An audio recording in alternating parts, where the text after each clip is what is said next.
And single shines the triple sun. What was sundered and undone shall be whole, the two make one. By Gelfling hand, or else by none. By Gelfling hand? Do you know what that means, Kira? Wait. This is a piece of the dark crystal. Then that's what my master meant. Yes. I talked about how the message of the seed is basically, one of the messages, let's put it like that, is how to move through the underworld successfully. Because again, the ground, the dirt, is in essence the underworld. You know, it's where all the talk about ancestors and, you know, basically anything that the transition, you know, feces, you know what I'm saying, from different animals, bodies of different animals, you know, leaves from a tree, you know, that done fell, you know, but basically, again, it's that nether realm. Not bad or good, because again, one of the most beautiful things in connection with a seed and dirt is, you know, just like sometimes we just overpass this type of shit because we're so like, you know, technology, internet, quick, fast, and a hurried out, you know what I'm saying? To where, you know, like really having those moments. And somebody said that about also, like, as I'm talking about the quick moving thing, about like the value of like giving yourself time to not necessarily think like you're overthinking or festering on shit, but like, let's just say like giving yourself time to like, you know, like contemplate and, you know, or quote unquote meditate on these types of subject matters, you know what I'm saying? Instead of like, you know, moving so quickly through things. But getting back to it is like the amazingness of how a seed, in essence, doesn't start growing until you put it in the dirt. Like you could have watermelon seeds in a sheet of paper, you know, for the longest, you know what I'm saying, just sitting. But then the moment you put it in something that's quote unquote dead, like again, feces, dead bodies of all kind of animals and people and all kind of things, you put it in this quote unquote, you know, dirty place or this death-like place, but then the seed starts to grow, you know what I'm saying? And it's like, bro, that's so cool, you know what I'm saying? Paradoxical how that, you know, in essence work out. And I guess I'm only saying paradoxical because, you know, we're taught so much, you know, in this recent lifetime, you know what I'm saying, without our deeper connection of just how, like, you know, like dirt, death, or these types of things is completely like bad, like where you give it that completely judgmental energy. Of course, yes, you're not trying to, you know, that doesn't mean you're trying to quote unquote transition or die either. But at the same time, not to label it as something that's completely all bad, you know what I'm saying? But as I'm talking about the seed, again, the seed having that knowledge and wisdom of growing through the underworld energy and implementing or sharing that lesson of like, hey, the best way to get out of the underworld is just keep growing up no matter what, you know? Because again, I bet you the voices, like the death-like voices that, you know, the dirt may embody, you know, could be overwhelming. Like you, because I could imagine what the vibration of feces would talk like, you know, in essence, you know what I'm saying? Like, or what, you know, something that carries the energy of like death. And again, it's the vibration. It's not, you know, it's like that vibration, you know, that seed gotta keep moving, stay optimistic, stay moving, stay growing, you know what I'm saying? Trust that, you know what I'm saying, it's protected, you know, and move through that underworld, keep growing without listening to all of that, you know, death, pessimism, negative vibrations, you feel me? So the seed, in essence, has the knowledge and the wisdom. And when I think of reading up on some Sumerian mythologies and stuff like that, and just the value of the quote unquote farmer, and the wisdom of like somebody who farms and stuff like that, or plants things, grow stuff, you feel me? Like, and the wisdom of a tree, you know what I'm saying? Oh, the trees is wise, the trees, connect with the trees, ground around trees, and the trees being like, in essence, a portal, you know what I'm saying? A representation of a star, a dragon, because it's tapped into both dimensions, doesn't see the sky is, something good, and the ground is rooted in is something bad. Sees the value of both. Saying that to also bring the crystals into the picture. Now with the crystals is a little different, I feel. And this may just be a mental thing on my end, where I guess because when you think of like being deep into the earth, like most crystals grow, because some crystals do kind of grow, closer, to the surface, where, it's grown through the effects of erosions or things on the surface. But then you got some like plutonite or plutonic, I say plutonite crystals, but crystals that, they connected to that word Pluto because it's deep in the earth, But basically like how crystals not close to the surface, where the quote unquote fresh, say it like that, where the fresh shit, the fresh, you know what I'm saying, quote unquote dead bodies are, you know what I'm saying? I guess because, looking at it from that perspective, it don't seem like a crystal is in the underworld, just like a seed that's planted in the dirt, you feel me? But a crystal also represents, like how to maintain your structure, you know what I'm saying? Maintain your shine,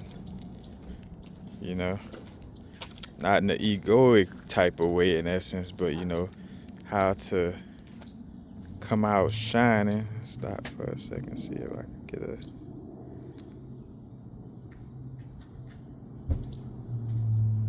Matter of fact, this green apophyllite, Hewlandite, and steel bite, basically from the zealot family. This piece from India, but crystals also embody that energy or that knowledge of how to, move through the underworld. And I guess in so many ways, it's like using its structure and its energy and its, luster or shine, and no coincidence, that, the word lust, like when you're lusting over somebody, and when a crystal has a certain like shine to it, it's like the luster. But, a crystal,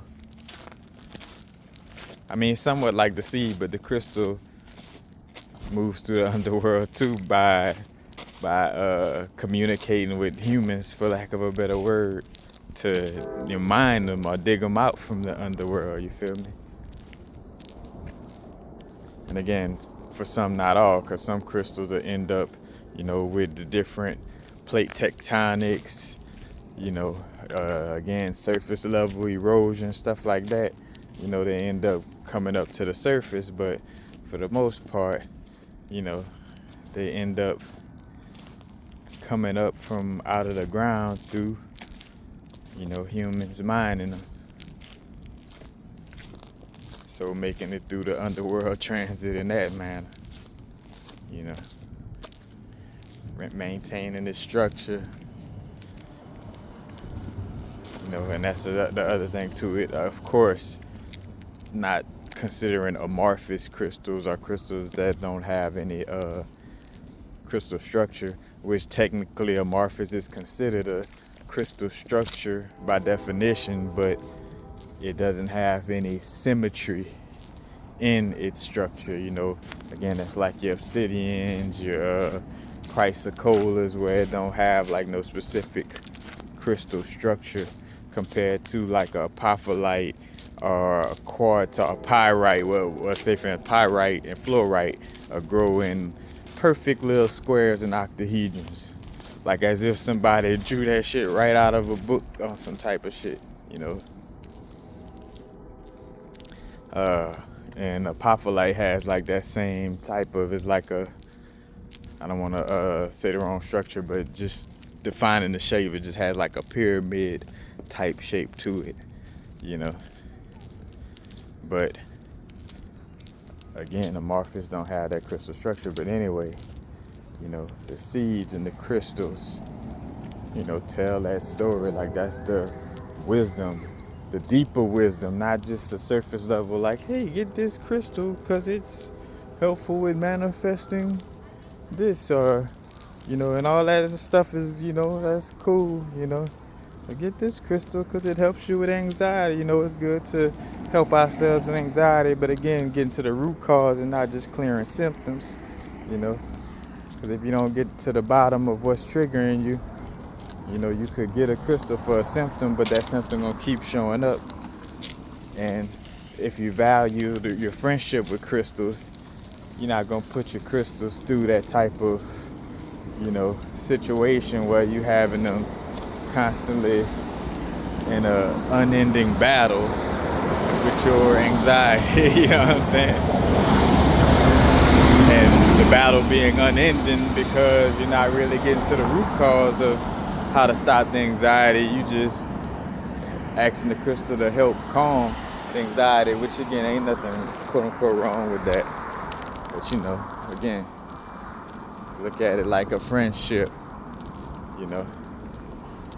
Keep telling your friend to wash your clothes, but then you go mud riding right after they wash them. That's gonna kind of put a wear and tear on you, on your durability mentally. You know what I'm saying? It's like, damn, I have to keep washing these clothes. Some people built for that though, and again, that's a situation, I feel like in essence, like the crystals just do what they do. They're gonna maintain their structure and how they vibe. All we gotta do though, just to help on our end, is to make sure we are giving them that recharge, that cleansing and clearing, you feel me? And showing them that love in some way, form, or fashion. That respect, that admiration for the help, you feel me? Oh, we got a little...